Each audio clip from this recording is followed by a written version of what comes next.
I feel my power. Alice, I think she was the brain of our double, that's for sure, and I was the power. 30,000 Filipinos, one Austrian city, a 20-year-old who has never played a clay court match at this level before. No, I don't think that it makes it easier. Every single match is so tough. And Alex Eala arrives in Linz for the Upper Austria Ladies Open, her first WTA 500 event on clay, and before she strikes a single ball, the Philippine Embassy in Austria is mobilizing an army, trains from Vienna, packed venues, a diaspora turning a quiet European city into something the tennis world has not seen before. While the world's #1 has been playing in front of rows of empty seats, Eala enters Austria ranked 45 in the world after a hard court swing that saw her reach the round of 16 at both Indian Wells and Miami.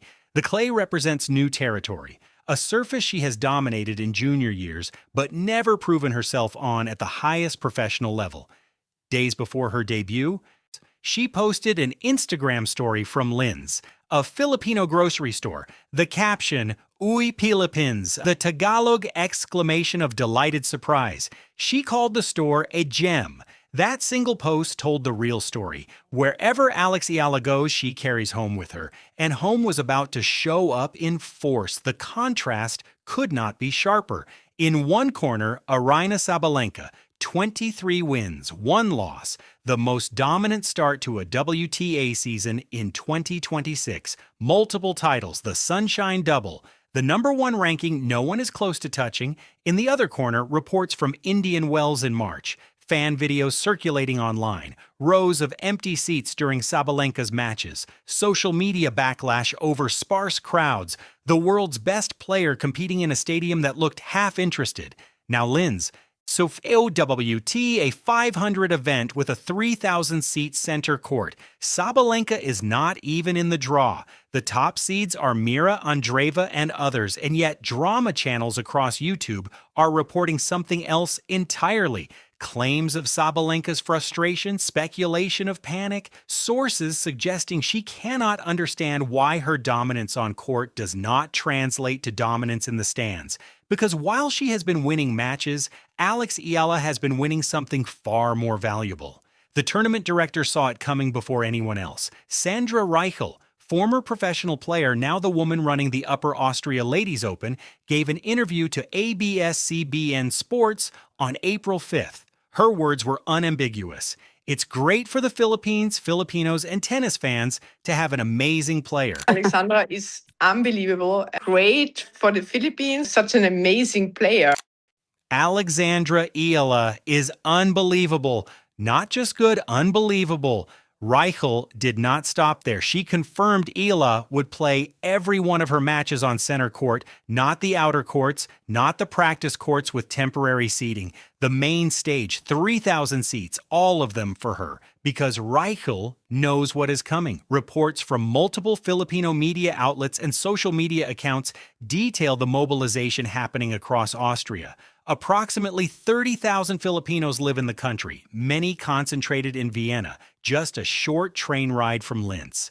The Philippine Embassy issued public encouragement for fans to attend, calls to support, calls to show up. This is not a tennis tournament anymore. This is a cultural event. Put yourself in the position of any other player in that draw. You arrive expecting a standard WTA 500 atmosphere, professional, respectful, a few hundred committed fans scattered across the week. Instead, you walk into a wall of sound, thousands of voices, flags everywhere, a single name chanted over and over, and that name is not yours. While this explosion of identity and pride is unfolding in Austria, the contrast with Sabalenka's recent experiences becomes impossible to ignore. Indian Wells in March documented sparse attendance during her matches, fan videos showing sections of the stadium nearly empty, social media posts calling it out. The backlash was real enough that tennis forums spent days dissecting it. Drama coverage from multiple YouTube channels has gone further, claiming that fans prioritized matches featuring rising stars like Eala, leading to boycotts or disinterest when the top-ranked players took the court. Reports, unverified by mainstream outlets but circulating widely, suggest the Miami final suffered similar issues. Empty seats, low energy, the number one in the world playing to a room that felt half full. Tournament officials from Indian Wells to Miami have not confirmed these claims directly, but the fan videos do not lie. The empty sections were visible, the disparity was real, and now in Linz, the contrast plays out in reverse. Eala, ranked 45, playing her first clay event at this level, is the one drawing the center court assignment, the one inspiring cross-country travel, the one turning a quiet Austrian city into a destination. Fans who followed Ala's journey saw this coming long before the tennis establishment did. They recognized something the rankings could not measure. They understood that filling seats is not about who has the best record. It is about who represents something larger than themselves. That Instagram story Eala posted, the Filipino grocery store, the Uy Philippines caption, captured it perfectly. She was not performing, she was being herself, finding pieces of home in a foreign country, sharing that joy with the people who have carried her this far. When a player does that, when they make their success feel like a shared victory rather than an individual achievement, the response is not applause, it is devotion. Sandra Reichel has spent decades in professional tennis. She competed on the tour. She has organized events. She has seen every kind of player walk through tournament gates, legends, rising stars, journeymen grinding for ranking points. When she calls Alex Eala unbelievable, she is not speaking as a casual observer. She is speaking as someone who understands what separates a good player from a phenomenon. Reichel did not have to put Eala on center court for every match. The tournament could have scheduled her on an outer court for the early rounds, saving the main stage for higher seeds. That is standard practice. That is how most WTA 500 events operate. But Reichel made a different calculation. She saw the fan interest building. She saw the Philippine embassy getting involved. She saw what was happening on social media. And she understood that Alex Eala is not just another entrant in the draw. She is the reason people are buying tickets. What is happening in Linz signals something the WTA has not fully reckoned with yet. The traditional model for Handab, promote the top-ranked players, assume fan interest follows the rankings, build marketing campaigns around Grand Slam champions, is breaking down, or at the very least, it is being challenged by a new force, cultural identity, diaspora pride.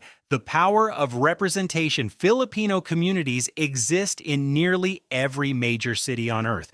Over 100 million people in the Philippines itself, millions more spread across the Middle East, Europe, North America, Asia. When one of their own steps onto a tennis court, it is not just a match. It is a validation of their presence, their worth, their place in a sport that has historically centered European and American stars.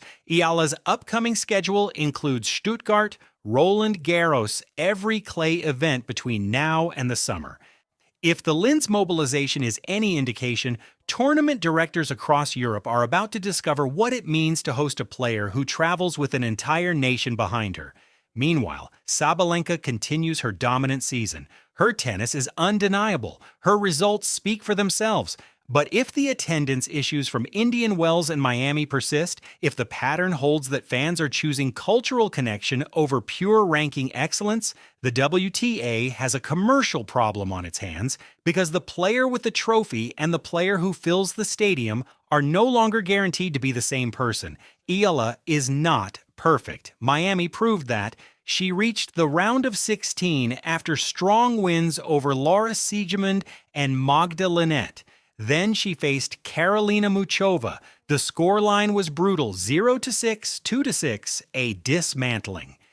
The kind of loss that exposes exactly how much work remains between the top 50 and the top 10.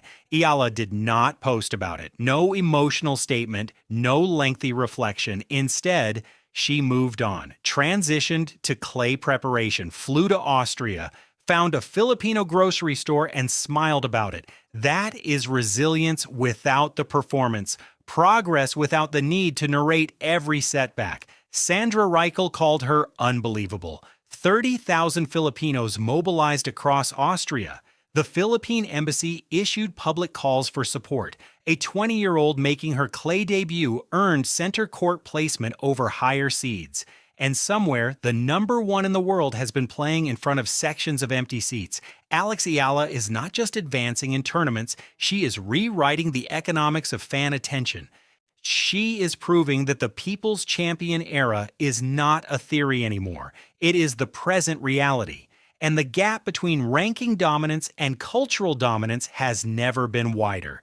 The fans who believed in her before the world caught up are being proven right, not because she won a Grand Slam, not because she cracked the top 10, but because she made herself impossible to ignore by staying exactly who she is. Is Eala's fan army the future of WTA attendance, or will the top players eventually find a way to match this kind of cultural pull? Who are you showing up for the next time you buy a ticket?